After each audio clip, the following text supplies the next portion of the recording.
आदरणीय धर्मेंद्र जी प्रधान हमें संबोधित करेंगे। आदरणीय धर्मेंद्र जी प्रधान।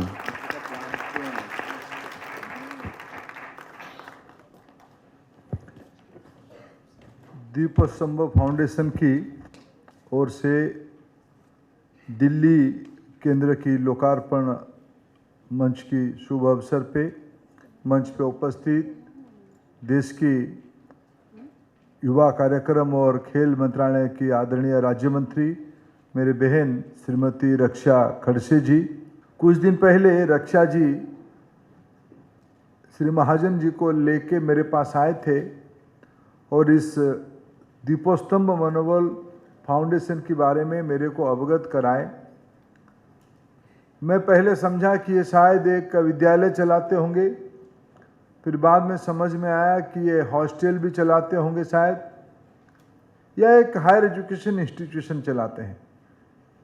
धीरे धीरे कुछ समय बातचीत करके ये ध्यान में आया ये कोई एक ही इंस्टीट्यूशन नहीं चलाते हैं, ये एक महासागर ही अपने आप में है। कई सारे चीज़ों को एकत्रित करके मैं सबसे पहले इनकी जो सारे लाभार्थी, इनकी जो विद्यार्थी और इनकी संस्था से जुड़े हुए सभी बच्चों को सफलता की शुभेच्छा देता हूं। लेकिन मित्रों, मैं सबसे पहले आभार प्रकट करूंगा भारत की ओर से, सरकार की ओर से श्री यजुवेंद्र महाजन जी को। उन्होंने हिम्मत दिखाई अपने जिंदगी में इसको मिशन बनाने के लिए। मित्रों, मैं शिक्षा विभाग की काम देख रहा हूं। राष्ट्रीय शिक्षा नीति 2020 में कुछ शब्दों को बार बार उल्लेख किया गया है। Accessible education, inclusive education. मित्रों, सारे शब्दों की आज प्रतिरूप दर्शन मनोबल दीपस्तंभ ने हमको करवाया। मैं इसलिए आपको धन्यवाद देता हूं। ये दोनों शब्द के ऊपर लंबे लंबे सेमिनार करवाना आसान है, उस पर पॉलिसी डॉक्यूमेंट लिखवाना भी आसान है, लेकिन इसको प्रैक्टिस करके नीचे उतारना यह अपने आप में कोई ऋषि की तपस्या से कोई कम बात नहीं है। जो उपलब्धि आज हमने देखा और दीपस्तंभ के प्रति इनकी सारे लाभार्थियों की जो आत्मीयता, जो समर्पण भाव देखा, मित्रों, आज यही समाज की आवश्यकता है। आज़ादी को अभी इसी महीने में और 4 दिन के बाद उसकी 79 ईयर हम लोग पूरा करेंगे।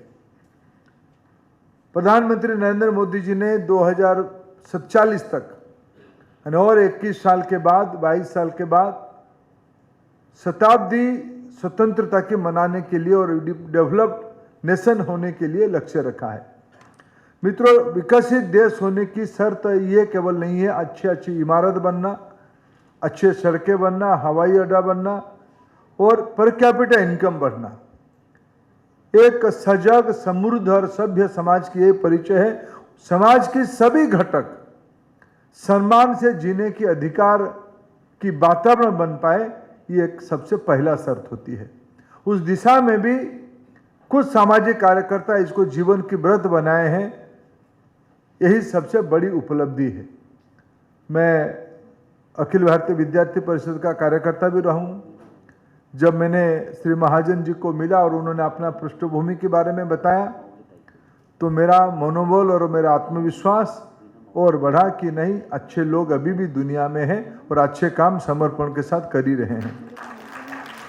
मैं यजुवेंद्र जी, आपने बार बार आत्मीयता के साथ अपने बच्चों को मेरे बेटा, मेरे बेटी कह रहे थे।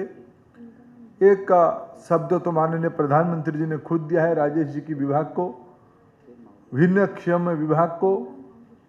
कभी कभी उसको हम विकलांग कहते थे, उसको प्रधानमंत्री जी ने पिछले 11 साल में एक नया परिचय दिया, दिव्यांग विभाग कहा, दिव्यजन कहा। आज वो 7 से बढ़ के 21 हुआ है। मित्रों, अभी मैं यहाँ आने की पहले मेरे विभाग में दिव्यांग बच्चों की व्यवस्था के बारे में कुछ बैठक कर रहा था। हमारा अनुमान है लगभग जितने स्कूली जाने वाले विद्यार्थी, देश में आज स्कूल जाने वाले विद्यार्थियों की संख्या 26 करोड़ है, लगभग उसकी 10%, ये जो 21 दिव्यांग व्यवस्था बनी है, राजेश जी को भी उनको आइडेंटिफाई करना चुनौती होता होगा, क्योंकि इसके बारे में जानकारी अभाव, इनके बारे में सचेतनता के अभाव, कौन सी चीज सच में इस कैटेगरी में आता है बहुतों को मालूम नहीं होता है। अभी एक समीक्षा में ध्यान में आया कि लगभग 10% बच्चे, यानी 26 करोड़ में 10% बच्चे दिव्यांग कैटेगरी में आएंगे। उनका स्क्रीनिंग करना और उनको दीप स्तंभ मनोबल तक संस्था में पहुंचा के उनको आत्मनिर्भर कराना, उनको स्वाभिमानी करना और दया के पात्र नहीं स्वाभिमान की जिंदगी बनाने के लिए प्रेरित करना, इतनी बड़ी चुनौती समाज के सामने है। मैं ये भी मानता हूं समाज की बस की बात नहीं है, सरकार की बस की बात नहीं है, ये समाज की बस की बात है। आज हम लोग समाज एकत्रित हुआ है जिसमें हम सभी लोग उपस्थित हुआ है। मैं इस कार्यक्रम को अभी ये जलगांव में शुरू हुई थी, बाद में ये पुणे तक आई, अभी दिल्ली तक आया है। मैं शुभेच्छा देता हूँ ये देश की सभी इलाका में जाए, सभी राज्यों में जाए। कोई जरूरी नहीं दीप स्तंभ मनोबल कराए, लेकिन इसको दीप स्तंभ द्वीप बन के अन्य संस्थाओं को, अन्य संगठनों को, अन्य महानुभवों को भी प्रेरित करे, यही अपेक्षा और यही शुभेच्छा रहेगा। दूसरा, श्री महाजन जी ने बार बार दिव्यांगजन और अरफान की शब्द लगाया। मित्रों, मैं एक शब्द कहीं से सुना था, अगर उचित माने तो महाजन जी और आप सभी मित्र उसको सोच सकते हो। मैं पूजा रितिम्बरा दीदी के वहाँ कभी गया था, मथुरा में, वृंदावन में। वहाँ उन्होंने देखा एक शब्द उन्होंने लगाया कि वात्सल्य ग्राम। आज की अगर इंग्लिश हमारे राजेश जी के विवाह की टर्मिनोलॉजी में हम उसको ढूंढे, शायद वो ऑर्फनेज ही था, लेकिन मैं अनुभव किया, उसकी प्रक्रिया को समझा। उन्होंने बहुत जानबूझ के एक शब्द को लगाया, वात्सल्य ग्राम। उचित लगे तो आप ये दिव्यांग के साथ साथ अभी वात्सल्य को कैसे जोड़ पाए। ऑर्फनेज कोई हमारी शब्द नहीं है, इसमें दया और इसमें करुणा की बात आती है। हमें भारत में 2047 तक विकसित भारत में सभी को स्वाभिमान के साथ आत्मनिर्भर बनाना, यही आज समाज की दायित्व है। मैं इस समाज दायित्व को आप की संगठन इसको पूरा कर रहा है। आप उसमें इतना बड़ा दायित्व में अगर हम 26 करोड़ की 10% गिनती करें, स्कूल में ये 2 करोड़ 60 लाख होती है, लेकिन आपकी ये 600 की संख्या निश्चित रूप में भारत में एक नई प्रतिष्ठा, नई मानक तैयार करेगा। इसी शुभेच्छा के साथ फिर आपको आभार प्रकट करता हूं मेरे को इस कार्यक्रम में जोड़ने के लिए। मैं आप सभी से सार्वजनिक क्षमा प्रार्थना भी करता हूं। मेरे को और एक पूर्व निर्धारित कार्यक्रम में जाने के लिए आपसे अनुमति लेता हूं। बहुत बहुत धन्यवाद।